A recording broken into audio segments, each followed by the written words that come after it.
Number 20. Electro doesn't know Peter is Spider-Man. Spider-Man No Way Home. The storytelling of the MCU got increasingly complex as it progressed, eventually incorporating the likes of time travel and multiverses.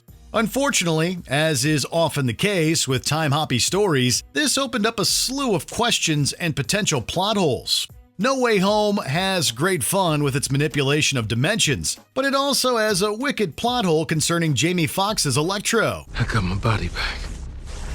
Hey, this is gonna sound really crazy, but this isn't your universe. Doctor Strange informs us that only the villains who know Spider-Man's identity were pulled through the multiverse. But Electro never knew that Peter Parker was Spider-Man, and he says as much during the climax. You got a nice face, you're just a kid. You from Queens. You got that suit. You help a lot of poor people. I just thought you was gonna be black. So why is he here? Probably just so we could see Jamie Foxx again. We can't be too mad about that. Number 19. The Unrecognizable Teenager. 17 again. As the title suggests, this movie sees a fully grown man named Mike O'Donnell turning back into his 17-year-old self with the help of some magic.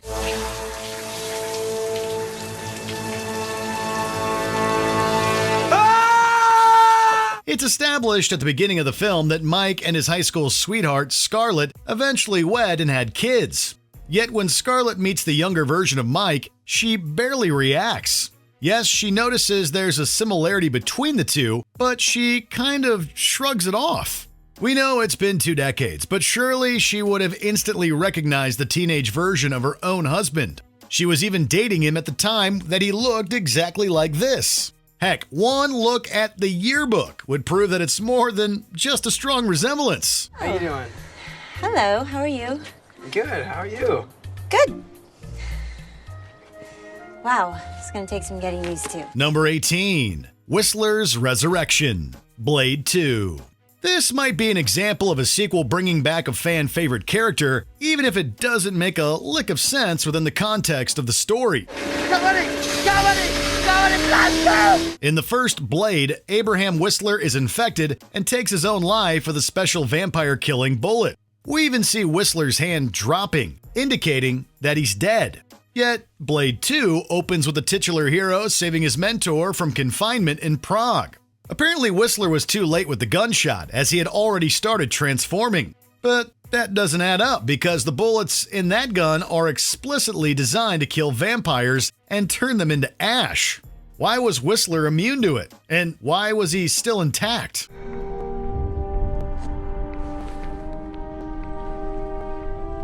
Let's go. Number 17. Time-Proof Jets. Battlefield Earth. This is not a film to be taken very seriously, despite what filmmakers' intentions might have been. It's widely considered one of the worst movies ever made, and the story is riddled with plot holes. While you were still learning how to spell your name, I was being trained to conquer galaxies. The most glaring has to be the issue with jets. The movie takes place in the year 3000, with humans subservient to a gold-mining race of aliens. Johnny Goodboy Tyler starts a revolution against the oppressors and steals some Harrier jets. Not only do the revolutionaries become expert jet flyers after just 1 week of simulation training, but the jets also retain their ability to function after 1,000 years of stagnation. We're not jet experts or anything, but we don't think Harriers would still operate after sitting underground for a millennium. These are flying machines, no weapons of some kind. Flying spears. I think there's a little more to it than that. Number 16. The Facehugger. Alien 3. It's never a good sign when a director disowns their movie. David Fincher is not a fan of Alien 3, and some fans consider the opening sequence a travesty of the canon.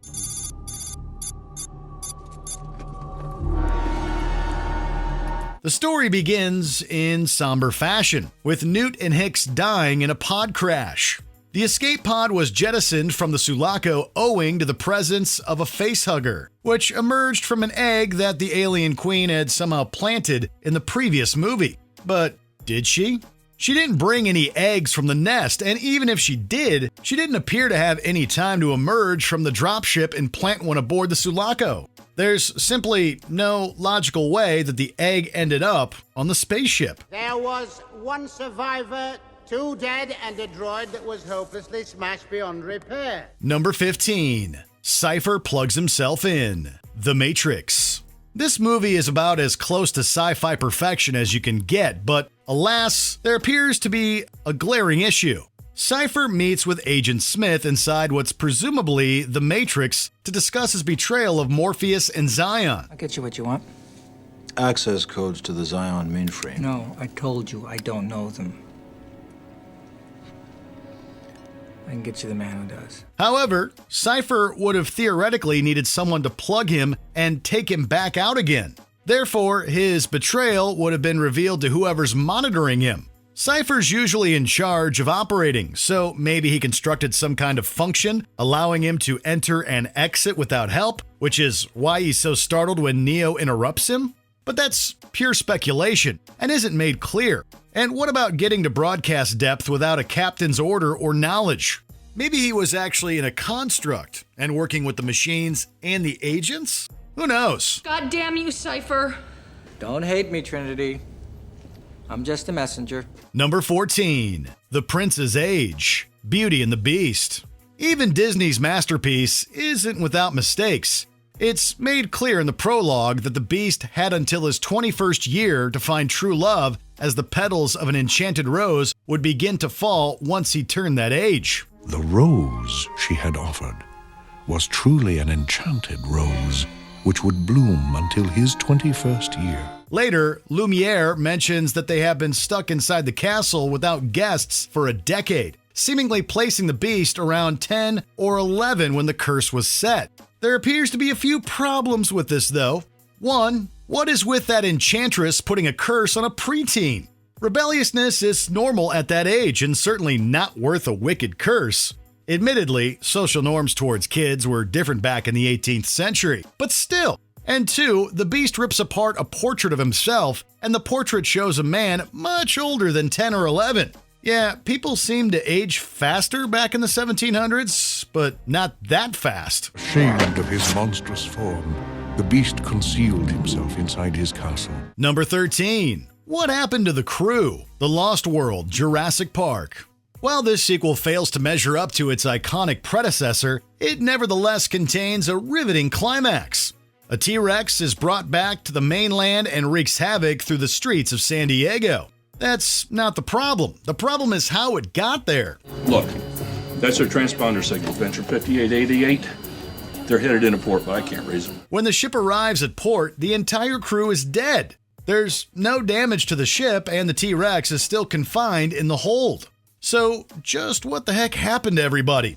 The answer reportedly lies in a deleted scene. The idea was to have velociraptors infiltrate the ship and kill everyone, but this scene was abandoned. However, other sources claim this is incorrect, and that the storyboards sent to auction demonstrate instead that the T-Rex somehow got loose and unleashed the destruction. Neither scenario is shown or referenced, though, meaning that the inclusion of the aftermath of a removed attack resulted in a plot hole. Oh my God.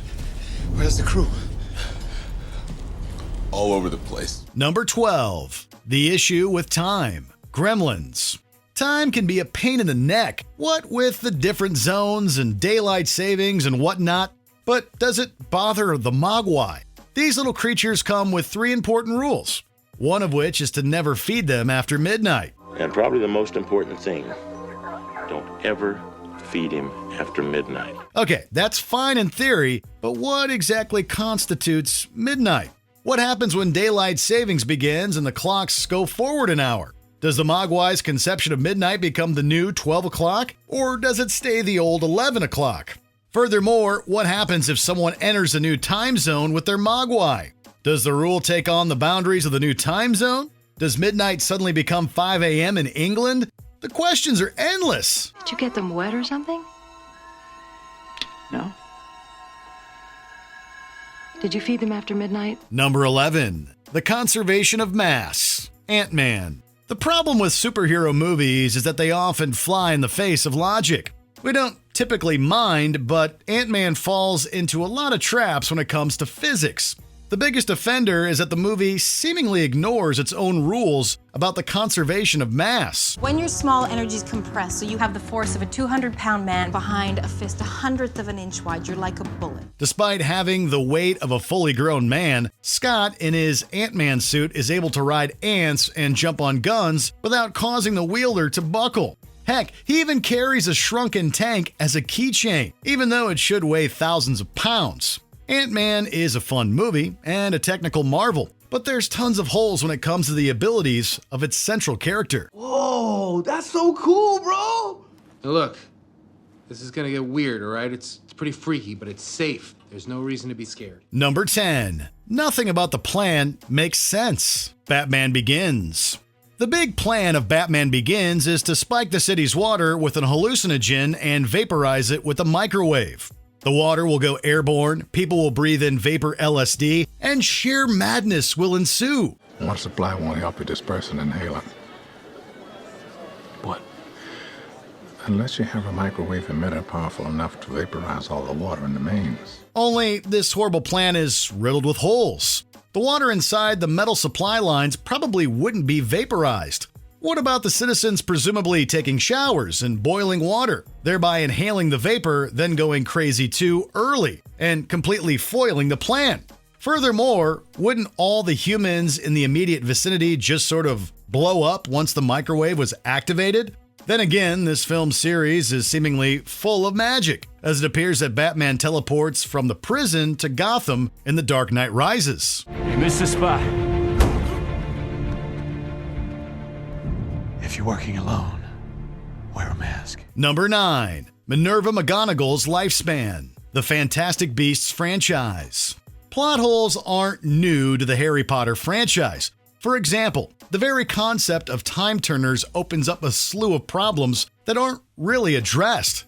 But what bugs us the most is the inclusion of McGonagall in the Fantastic Beasts series. Out of here.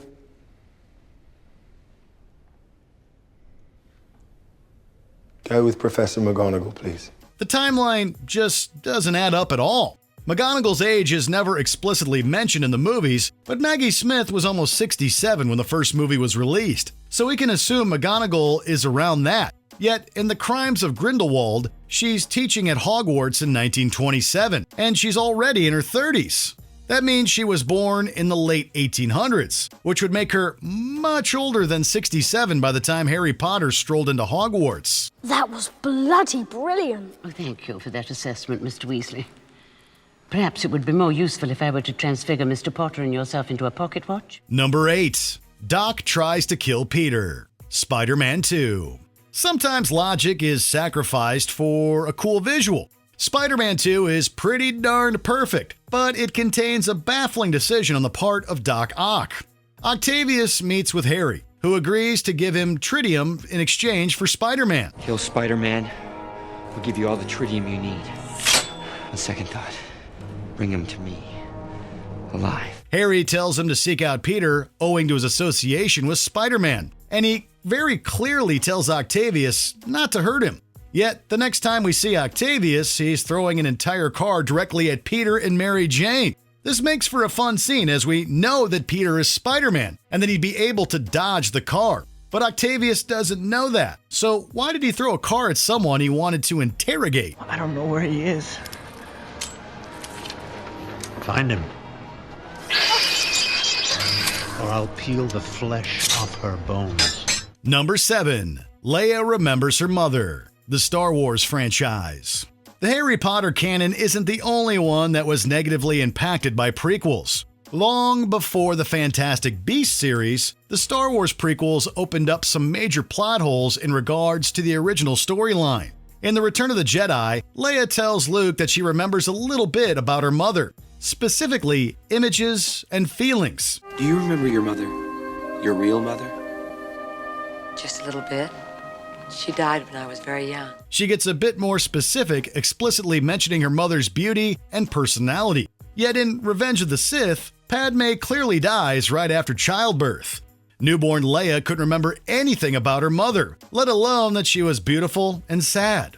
We mean, she's right, Padme was those things, but there's simply no way Leia knows that. You think her Oregon. It's a go. Number 6. Different body types. Face Off. This futuristic John Woo action flick has an engrossing premise. Sean Archer and Castor Troy, respectively played by John Travolta and Nicolas Cage, change faces. Literally. It's like looking in a mirror, only not.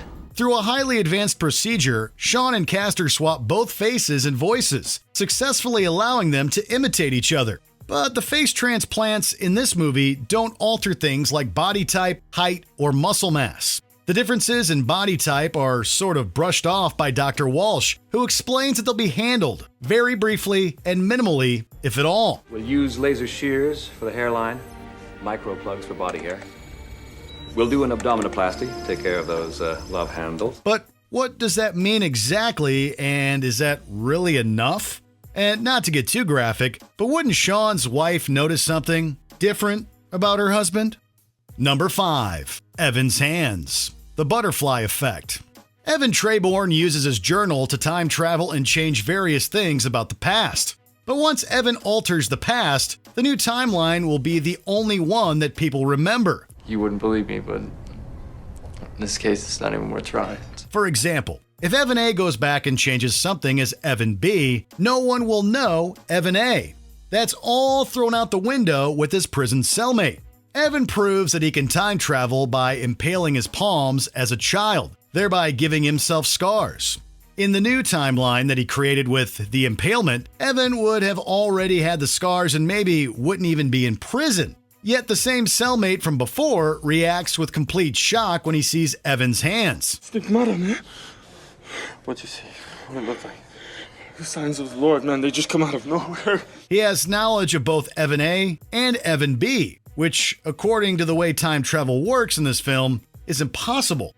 Number 4. Face Shot, The Karate Kid.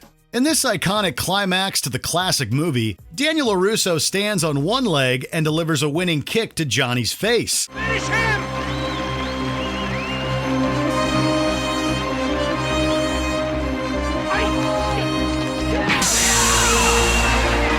But to this day, no one can agree on the legality of this move. Many people agree that the kick was legal, but many also argue that it shouldn't have counted. While it's only in the third film of the series that it's explicitly established that the head is forbidden, even Ralph Macchio, the actor who plays Daniel, agrees that the finishing move shouldn't have counted. If the Karate Kid himself thinks it was illegal, then that's good enough for us. This famous crane kick is referenced numerous times in the sequel series Cobra Kai.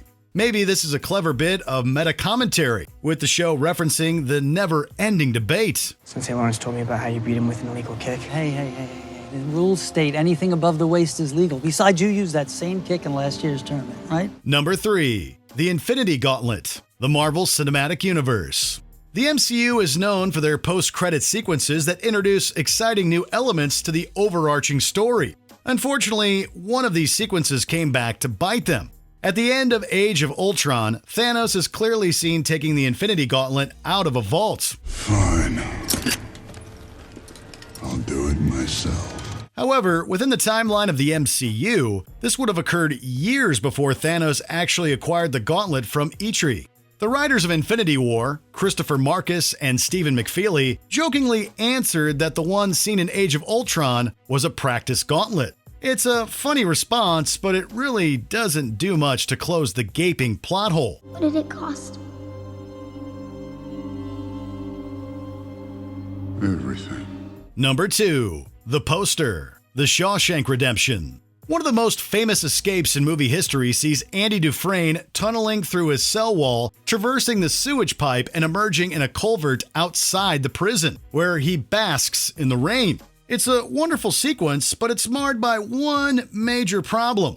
When the guards examine Andy's cell the next morning, they find the Raquel Welch poster hiding the hole in the wall. How on earth did Andy manage to reattach the poster to the wall from the inside? Even if it was taped at the top, the bottom would have loudly flapped in the draft and make noise. Furthermore, a guard would almost certainly have lifted that poster during a routine cell check to look for contraband, thereby finding the hole. Or at least they should have, if they were doing their jobs properly. What What do you mean he just wasn't here? Don't say that to me, Hank. Don't say that to me again. Number 1. Water. Water everywhere. Signs. A good 90% of signs works exceptionally well. It's just too bad that everything falls apart with the ending. Swing away, Meryl. Meryl. Swing away. In a twist that no one would consider one of Shyamalan's best, it's revealed that the aliens are weak to water. And it's not like a small allergic reaction. No, the water seems to act like acid and melts them to death. So why, pray tell, did these aliens invade a planet that is over 70% water? They could certainly tell that from space, what with the enormous expanses of blue and all. Sure, maybe they didn't know what water was or that it hurt them. But still, maybe next time, do a little preliminary research on the planet you're about to take over. What's the matter? There's a monster outside my room. Can I have a glass of water? Did you enjoy this video? Check out these other clips from Watch Mojo, and be sure to subscribe and ring the bell to be notified about our latest videos.